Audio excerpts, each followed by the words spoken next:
Like Part 1, A Quiet Place Part 2 was directed and written by John Krasinski. Part 2 picks up where Part 1 left off, following Emily Blunt, a woman named Evelyn Abbott trying to survive with her son, her deaf daughter, and her newborn baby in a world inhabited by blind monsters that stalk victims by sound alone. If you make noise, you die. Joining the cast this time is Cillian Murphy, who plays Emmett, an old friend of Abbott's who may or may not be able to help Evelyn and her family. For the most part, I enjoyed the first movie, but really wasn't looking forward to a sequel. Today's film world is filled with so many sequels, reboots, remakes. Everyone wants to create a franchise, meaning a good standalone movie can't be left alone. There are too many franchises, some of which I actually love, that just go on for far too long and lose a lot of the magic they started off with. Some really never even get a good start, but keep trying anyway because they manage to make enough money to do so. There are things that concern me about a sequel to A Quiet Place. I like the mystery of the creatures that inhabit this world. What are they? Where did they come from? Why do they exist? How intelligent are they? If they come right out and say it all, then the mystery is gone, and if that explanation is already an old and tired idea, that makes it even worse. The story of A Quiet Place can easily be compared to a story about zombies, something that has saturated the big and small screen for about the last 15 years or so. I don't want to see A Quiet Place go the way of The Walking Dead. If you like The Walking Dead, that's fine, but for me, the story got repetitive, becoming a never-ending cycle of man is the real monster cliché. It felt like the only way they knew how to spice things up a little was to kill off main characters in shocking yet utterly stupid ways. So I went to the theater with low expectations, fearing my concerns would materialize before me. Did they? No.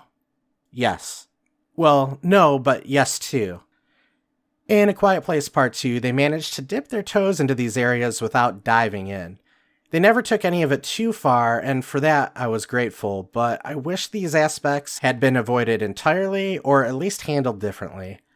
This movie takes place 400 and something days into the survival situation, and I found myself more than once wondering how some of these characters even made it this far.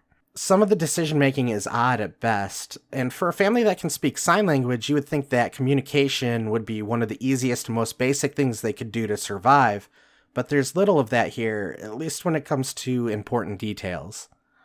Some of the issues I had with the film were slight and nitpicky, as in the first movie, the amount of sound you can make before the monsters will come for you doesn't seem very consistent. They just attack when the movie needs them to. The movie opens up with a flashback scene depicting the events of what happened on day 1, and things move at a weird pace. I can't go into it without spoilers, but there are a couple of things that didn't make any sense to me. If you're the type of person that asks how, what, where, when, why during a movie when things don't make sense, you may do that here. And if you're that type of person, you'll definitely scratch your head about 2/3 into the movie during a scene where we see a small group of people. Again, no spoilers, but this was the worst portion of the movie to me. All logic was thrown out to sea in favor of tension. Now, I'm not saying it was a bad movie. It definitely had its good parts, too.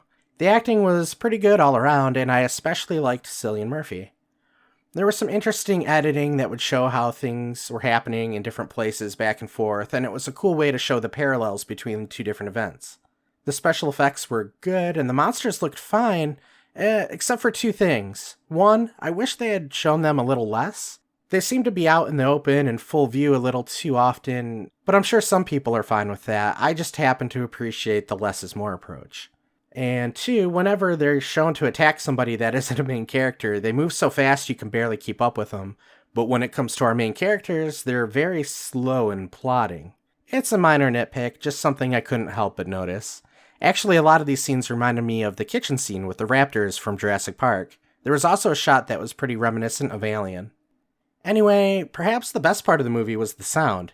If you watched my reaction to the first one, the number one problem I had with it wasn't the movie itself, but the annoying people in the theater that didn't know how to be quiet. I went into this one expecting the exact same thing to happen, but by some miracle, everyone stayed silent, and it was wonderful. Seeing this in the theater during the most silent scenes is really something. You'll find yourself barely inching your arm out to gently wiggle your drink free of its constraint and take a silent sip before nestling it back down again, In this case, it's to not annoy other moviegoers instead of monsters, but it creates this effect that really makes you feel like you're part of the movie. In the end, the movie was okay. While the first film could have been a standalone, this one definitely feels like a part 2. A part 2 of 3, which I guess is happening. While it wasn't bad, it just didn't feel all that necessary, and for me, not much was gotten out of it other than the silent experience I craved while watching the first movie. How did you like these movies? Am I being too hard on this one? Let me know in the comments, and also please subscribe. I hope you enjoyed this commentary, even if it's not the most popular opinion. Thanks for watching, and stay tuned for more.